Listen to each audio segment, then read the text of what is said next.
Bom dia, primeiro ano. E aí, como passaram de feriado, de finado? Espero que tenham descansado bem para a gente retornar ao nosso estudo. Mas agora, nessa semana, estamos na semana 3 do PET volume 4, vamos falar sobre os sais. Todo mundo acha que sal é aquele sal de cozinha, mas não. Você vai ver que realmente sais pode ser outros compostos, até sal colorido, dentre outras coisas, para outros fins. O objetivo da nossa aula desta semana é equacionar reações de neutralização gerando com produtos sais e água, nomear, formular e classificar os diferentes tipos de sais, estudar regras de solubilidade dos principais sais. Então, gente, em casa, você fala a palavra sal e todos entendem que você está se referindo ao principal constituinte do sal de cozinha, não é? Como mostra na imagem. Quando você fala em casa a palavra sal, todo mundo acha que é só usado para tempero, no sal de cozinha, para temperar salada, aquela carne do churrasco, o frango e vários outros alimentos. Que no caso que é o principal constituinte desse sal, ele é chamado de cloreto de sódio, que é um átomo de sódio com um átomo de cloro. Mas eu falo para a sua professora de química, invariavelmente, eu virar a pergunta, qual? Então, se você fala, professor de química, sal, de cozinha, qual? Qual sal? Que sal? Isso é devido porque existe uma grande variedade de sais existentes. Além do sal de cozinha, os sais estão presentes na composição de vários produtos que utilizamos no dia a dia, como fluoreto de sódio, que está presente nas pastas de dentes, como fonte flúor. Ou seja, quando alguém sofreu algum acidente, então, algum acidente doméstico, acidente de carro, precisam imobilizar alguma parte do corpo, utiliza o gesso. Então, o constituinte de maior parte desse gesso é constituído de um sal chamado de sulfato de cálcio. Então, mesmo apresentando estrutura e aplicações distintas, esses compostos eles são classificados como sais em virtude de algumas características comuns que apresentam características que estudaremos a seguir. Então, definição de um sal. Quimicamente, os sais são resultado da reação de um ácido com uma base, ou seja, de um ácido com uma base. Essa é chamada de reação de neutralização, ou também de salificação, que forma a água e o sal. Como por exemplo aqui. Como por exemplo, um ácido do tipo HCl, que é o ácido clorídrico, reage com uma base hidróxido de cálcio, formando o sal cloreto de sódio, que é o sal de cozinha, mais água.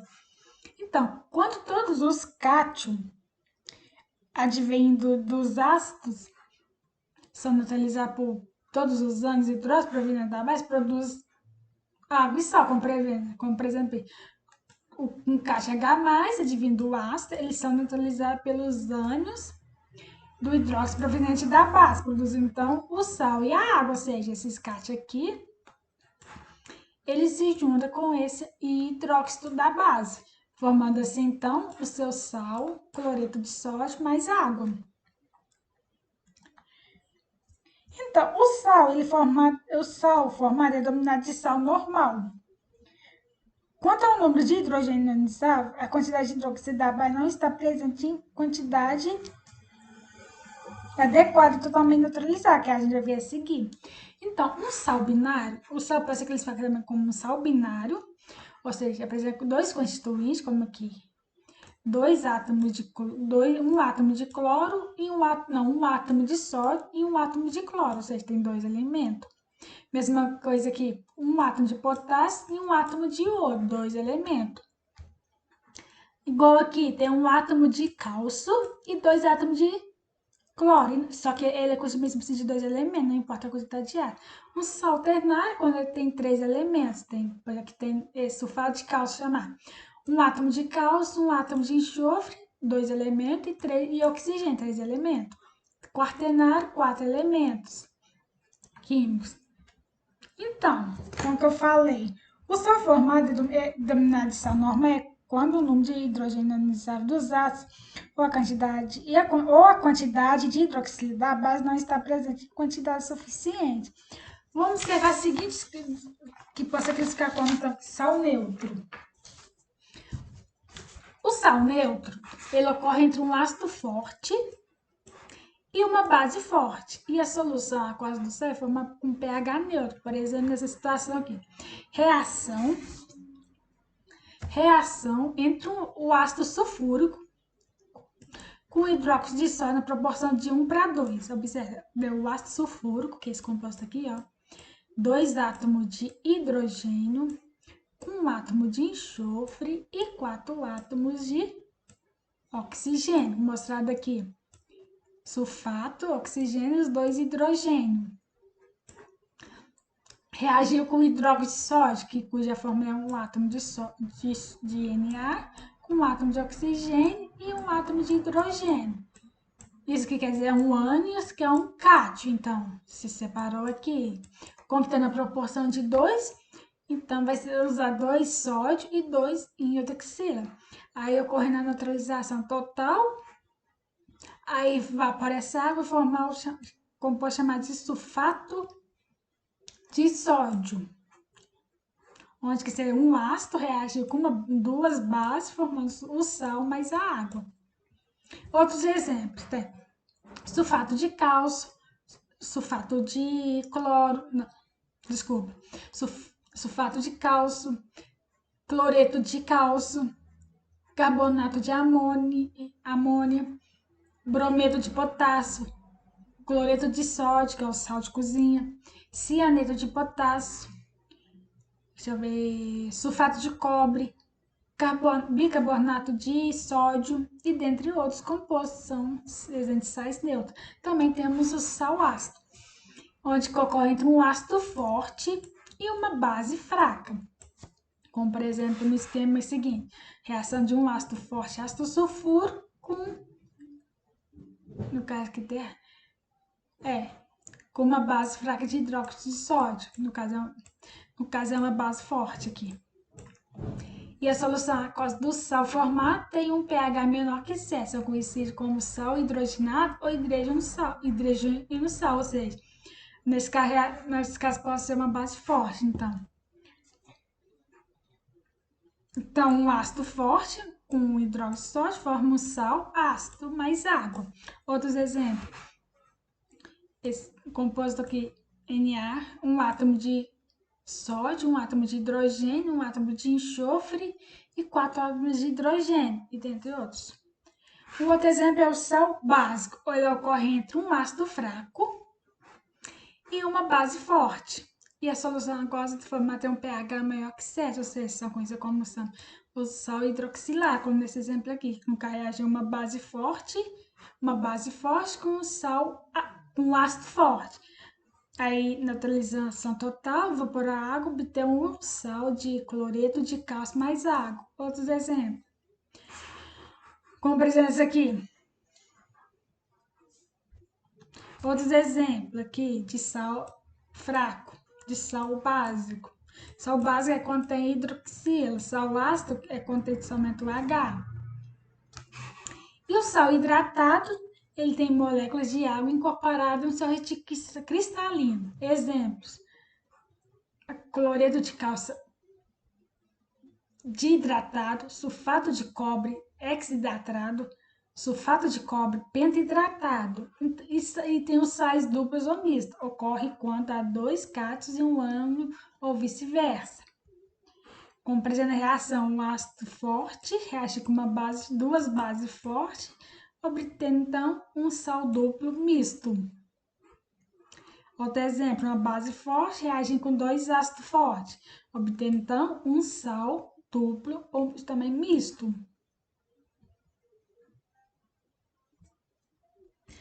Então, solubilidade dos sais em água. Os sais apresentam solubilidade variável. A maioria dos sais são solúveis em águas. Ou seja, então, diferentemente dos ácidos base, para as quais a solubilidade está intimamente relacionada, as suas forças são.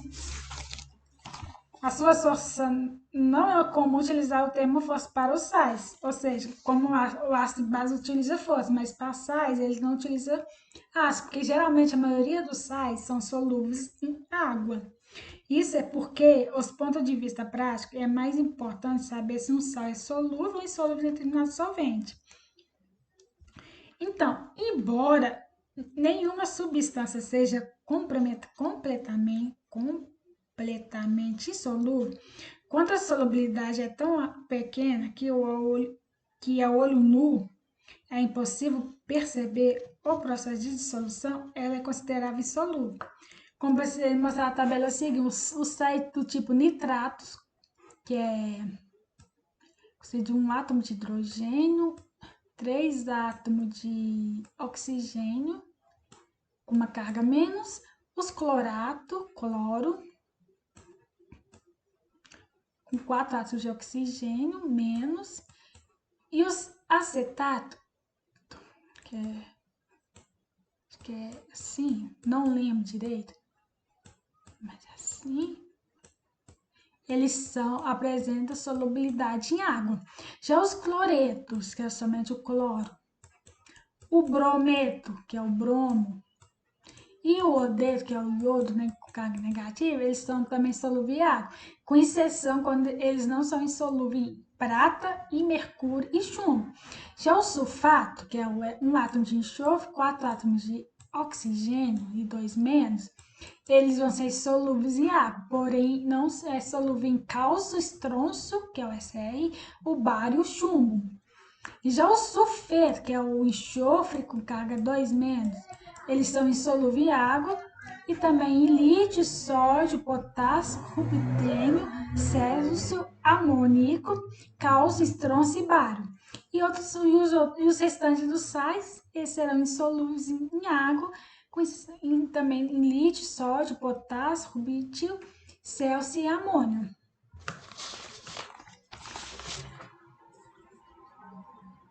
Então, alguns sais, eles apresentam as propriedades características que devem absorver a água da atmosfera, ou seja, alguns sais eles conseguem absorver a água, como por exemplo a sílica, ou a sílica que geralmente coloca em roupa para não mofar, para observar essa água da umidade, que é chamada de higroscopia.